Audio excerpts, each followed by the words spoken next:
you stop and take a little time out with me? Just take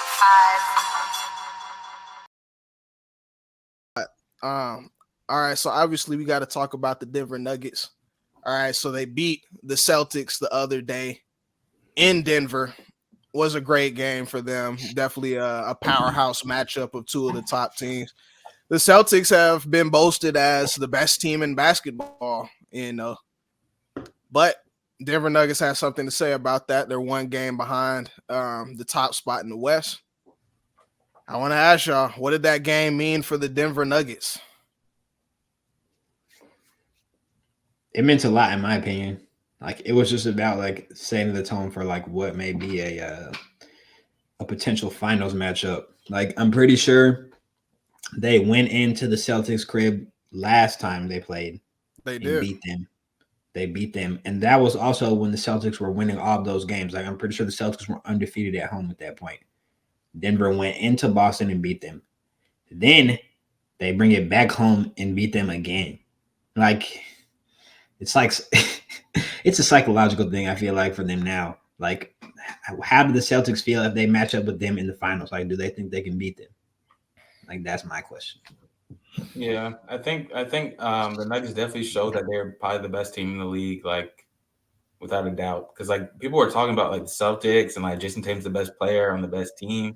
I mean, like, probably just for the record, but like Jokic is the best player on the best team, like, realistically. Oh, I mean, yeah.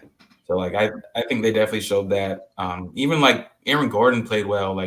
Everyone was playing well, and like over these last like few games since the All-Star game, like the whole team has just been playing well. So I think they're going into the playoffs hot. Like, it's definitely scary. They're not going back to back though. Who's beating them in the West? Anybody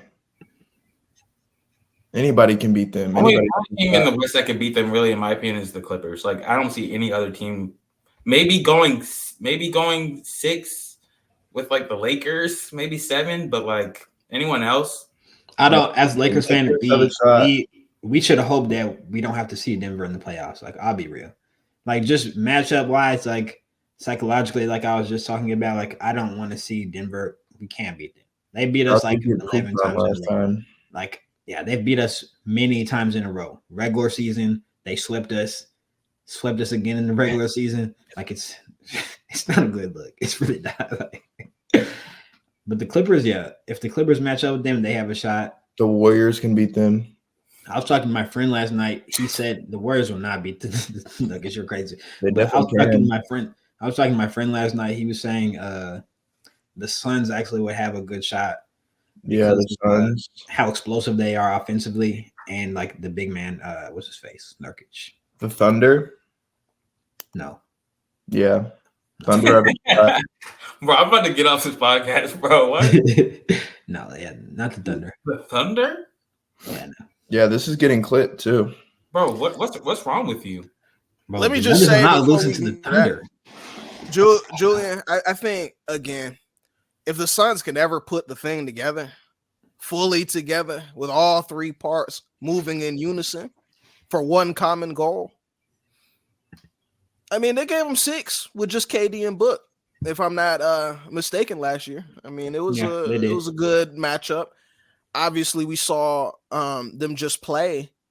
Nurkic gave Jokic some problems. I mean, we're talking about the Bosnian beast, true 7-footer with actual girth pause. So it's just like, they have some match. They can match up at least, right? Can they guard? That's a different story. Yeah. Lakers, big Lakers fan. And it pains me to even side with a dude like Julian, because Julian's not made out of the same stuff, the same material. You know what I'm saying? We're not cut from the same cloth when it comes to this type of thing. But I mean, we haven't beat the Nuggets. We got swept. Like, that's just what it is. We haven't found a way to beat them. And I have a theory for how I believe you could beat a Jokic. I haven't really seen it put into action. I was hoping to see it from the Celtics, but then I remembered who was coaching them. It's just unfortunate. Ian mentioned the best player on the best team. All right. Is Jokic the MVP of the league this year? Yes, Probably. he definitely is. There's actually no case for him not being it. It's not definite. Like, okay, if Shea wins the Western Conference in the regular season, like, why wouldn't he get it? Julian, who's better right now, the Thunder or the Nuggets? I'm talking, bro. Nobody cares about the eye test. No, answer the question. People don't care when we're talking about things like. Answer the question, when we're talking about answer the question, bro. I know the Nuggets are better, but when we're talking about things like the MVP, the actual things that are on paper matter. Like, yeah, we can see that they would beat them, but it doesn't matter. But let me add this though: they're only one game, or they're a half game behind. No. They are one game behind the Thunder. Like, let's say the season ends today. I mean, we can't really just say, "Oh, that mean they're at the top." They're like, it's a game. Like, it's not like he had a midseason though. Like, say he averaged 30 points a game on great efficiency. So, like, he would have an obvious case if he won the conference over Joker, who also had a historical season. Like, he would have a case for being the MVP. And Giannis has a case too. Giannis is just in the East is the only thing like that brings him down. But Giannis also last night, if you heard on the broadcast, he's averaging 30-something points on 60% field goal percentage. Like, that's a historic season. Like, all of those guys have a case. Okay, but like, just like if we just look at the teams and we just look how they've been playing this year, like, we can just sit in here and just be honest. The Bucks haven't played to their potential pretty much all year. I understand that. The Thunder, like, they're good and all, but we all know that they're not better than the Nuggets. Like, as a team, it doesn't matter what we know. How it actually finishes matters when we're talking about things like the MVP. Bro, you're talking about. I'm looking at 26. I'm looking at 26, 9, and 12 for Jokic on the year. We know what the efficiency is like. What's Shea averaging, like 31, 32? Yeah, I think he's averaging something like 31, 5, and 5, if I'm not mistaken, but I could check. Yeah, like, we can't act. He's also leading in steals. He's having a great season. I don't think he's a top 5 player like people are saying, but, like, yeah, he's having a great season. I just think, like, MVP should go to, like, the best player on, like, not the best team, but, like, the team that has, like, a best chance of winning, in my opinion. But my thing is this. You see what I'm saying? That's BS. Like, it is BS, and that hasn't held to be true in previous years. I mean, you're talking to a Russell Westbrook fan. You're talking to a Russell Westbrook fan. When he won MVP, they're nowhere near being the top team in the West. That's fair. Okay, maybe in like the voters' eyes, but in my opinion, I didn't think Russ should have won MVP that year. Like, I'm saying in what I think. And who did you think should have won? Because that person wasn't top. Was he number one in the West? He was dang near one of the top teams in the West. Is Jokic number one in the West? He wasn't one. He was like 4 or 5, actually. Oh, stop. No, I don't even think that's true. He was a middle pack team because they saw Westbrook. I know they saw Westbrook first round, if I'm not mistaken. Okay, then. You think Russ was up there? Like 3 or 4, maybe. It was third. I think it was 3rd and 6. Yeah, like 3. Yeah, that sounds maybe right. 2 and 7. And in my opinion, I think the Rockets were probably one of the best teams that year. Like, they were up there. But you see what I'm saying? Like, you can't determine it off of, like, I think this team's gonna win. Like, that's you can't determine the word out that. About that they're better.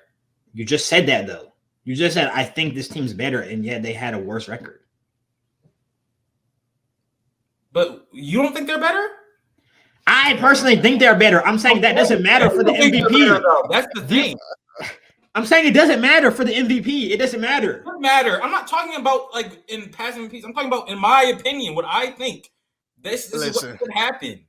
It should just be the best player then. If we're talking about MVP, it should be the best player. The best player. And if that holds to be true, there's really not a world where, in my eyes, unless for some reason the Denver Nuggets fall off, if they ended like 4th in the West or 5th or something like that, maybe. But there's no world in where they end the season maybe 2nd to the Thunder or something like that. With how Jokic is playing, that you could definitively say Shea deserves an MVP trophy over him. I don't think we could go that far. I'm rooting for Shea, but I don't know if we could go that far. That'd be kind of wild. That'd be kind of wild. I have a few more questions. I know we got some more slides, but what does dominance in basketball mean to you all? If Jokic were to win an MVP here, that would be 3 for him, right? Is that considered dominance? I don't care about MVPs in terms of dominance. That doesn't even matter to me. Like MVP, y'all know how I feel. Like the accolades and all of that stuff, like which are a lot of times are pushed by like media narratives and things like that. I don't care. Like dominance is determined by if you're actually like a force in the league. Like I honestly feel like it's intangible. Like it's not all about like if you're winning like a 3-peat like Michael Jordan, or like if you're going to 8 straight finals like LeBron or however many he went to. But like it's, I don't know, it's hard to determine, but I don't think that MVPs are what makes you like a dominant force. Like I don't care about that. 3 MVPs don't make you a dominant force? You're of course no, Joker is dominant, but I don't think it's because of the MVPs. But 3. I'm not even talking about like 1. Julian, I almost liked you today. I did. I was almost with you today. Then you went off the deep end with the intangible nonsense. Like, but how about you? What does dominance mean to you? I kind of agree with Julian, but I do think if you win a certain amount of awards, if you keep winning these awards with people in the league, or like there are people in the league like KD, Curry, like Kawhi, like LeBron, they're playing full seasons right now, like, and they're not in competition with Jokic. Like we're seeing people like with old man. We're seeing people like Tatum and Shai. Like I don't think these people really have a chance. So like in my opinion, Jokic is really dominating the league. He is, but not because he's winning the MVPs. That's what I'm saying. But there's no one really close to him, really. In terms of what? MVP. I don't care about that. That's what I'm trying to tell you, though. Like that doesn't matter. It does what matters is how he's dominating the game. That's what matters. You watch Joker play, and you're at his mercy. Like that's what makes you a dominant force in the NBA. Like when you go play a game, and they can't do anything with you. Like for some years now, we've seen Joker play. No one can do anything with him. Like they can't do anything. Like you cannot stop him. Like he can maybe stop himself if he has a bad shooting night, or it's even hard for that because he's so dominant. Like when have we seen Joker get stopped? Like the bubble was the last time, like literally, and it's now 2024. Let me say this. I think there's been some good, maybe even great points that have been made here. But my thing to end is that I don't even believe you think Jokic is the MVP. We just had to change the CBA rules to determine what makes end of season awards. So when Julian is saying, these accolades or whatever, and the media narratives that follow them, he has a point, But to me, where I disagree with Julian, is where the chips come into play. That's winning. You know what I mean? That's when nobody can do it. No, listen to me though. That's when nobody can do anything with you. So when we do talk about Mike's 3-peat, when we do talk about LeBron James going to 8 finals or whatever it was, when we do talk about Shaq, almost 3-peating or whatever like that, to me, that is total dominance. Dominance on the floor. Obviously, there's no, you know how I feel. There's no big 7-footers that are finna step in front of Jokic. That's just how I feel about it. But if he's gonna come back, win 3 MVPs, and then couple that with multiple chips over a span of, however many years, that's when we start talking about dominance. That's just me. That's factual. I was saying that too. Like, yeah. He's literally dominant, not because of the MVP. I rock with you this dude, but we have to realize who he's winning these MVPs over, dude. He's winning MVPs over Joel, who's led the league in scoring 3 years in a row. But you'd say Joel would win MVP this year. It doesn't matter what I say. The rules. It doesn't matter what I say. It does matter. Yes, that does matter. It's context. That's what I'm telling you. Last year, everyone was saying Jokic was the real MVP. That was a real thing. That happened. Listen, we were saying that Joker was the best player. No, if that's your metric for being the MVP, I don't think Joker should have won the MVP last year based on how MVPs have been determined. Like if we're taking into account like in the past how MVPs have been determined, I think that Joel absolutely deserved the MVP last year.